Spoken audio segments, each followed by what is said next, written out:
हम सब ने कभी ना कभी फासोस का रैप तो ट्राई किया ही होगा। क्या आप जानते हैं फासोस एक ब्रांड है जिसकी पेरेंट कंपनी है रेबल फूड्स। रेबल फूड्स एक डार्क किचन चेन है जो बहुत सारे ब्रांड्स ऑपरेट करती है, जिसके अंदर Behrouz biryani, Firangi bakes, sweet tooth, oven stories, ऐसी बहुत सारी ब्रांड्स है। क्या आप ऐसे ही खुद के ब्रांड स्टार्ट करना चाहते हो विथ लो इन्वेस्टमेंट? तो अभी ये मॉडल यूज कर सकते हो। ये सबसे ट्रेंडिंग मॉडल है अभी। आपको सिर्फ एक ही चीज़ चाहिए, आपको एक छोटा सा किचन सेटअप चाहिए जिसके अंदर आप क्या बेचने चाहते हो वो एक बार डिफाइन हो जाए, और वो आप एक ही जगह से 5-6 ब्रांड्स चला सकते हो जैसे रेबल फूड्स चला रहे हैं। सिर्फ यहाँ पे दिक्कत यह है कि आपको जोमैटो, स्विगी जैसे प्लेटफॉर्म्स पे आपको बहुत ज़्यादा डिपेंड रहना पड़ता है, और अगर उन लोगों ने कुछ भी आगे पीछे करते हैं तो आपका बिजनेस बंद हो सकता है। तो आपको और भी ऑल्टरनेटिव ढूंढने पड़ेंगे। बाकी ये सबसे सस्ता, सुंदर, टिकाऊ बिजनेस मॉडल है। टीपोस का बिजनेस मॉडल क्या है? उन्होंने एक आउटलेट बनाया जिसके अंदर प्रीमिक्स चाय का था, दूध डाला, प्रीमिक्स डाला, आप इंडक्शन के ऊपर चालू कर दिया। उनके इसमें आप कहीं भी देखो बहुत बड़ा इक्विपमेंट नहीं है। इंडक्शन है चाय के लिए, ओवन है, एक ग्रिलर है और बाकी सारी छोटी छोटी एसेसरीज है। टोटल अगर आप उनका पूरा किचन देखोगे हार्डली 1.5 से 2 लाख के अंदर ख़त्म हो जाता है। अगर हम प्रीमियम ब्रांड्स की बात करें जैसे मैकडोनल्ड्स है या बर्गर किंग है या KFC है, इनके 1.5 से 2 करोड़ के तो किचन सब देते हैं।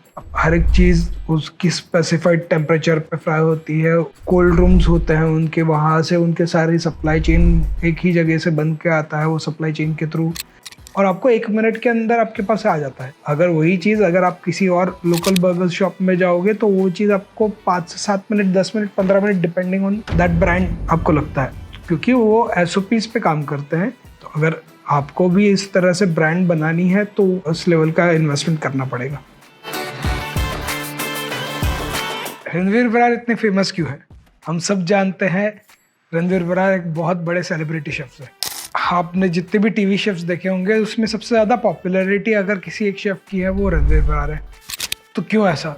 क्या आपने नोटिस किया उनकी जो डिटेलिंग है, हर एक चीज़ को बताने का तरीका, एक रेसिपी के पीछे डिटेल में जाने का, उसकी बैक स्टोरी समझाने का, ओरिजिन कहाँ से हुई, किस तरह से हुई, क्यों उस चीज़ का प्रोसेस, कुकिंग प्रोसेस ये रहा, उसका इंडियन फॉर्म या अभी का फॉर्म क्या है, और उसको आप किस तरह से नए तरीके से बना सकते हो, ये पूरा रणवीर बरार अच्छे से बताते हैं। ये चीज़ सब लोगों को अच्छे से कनेक्ट करती है।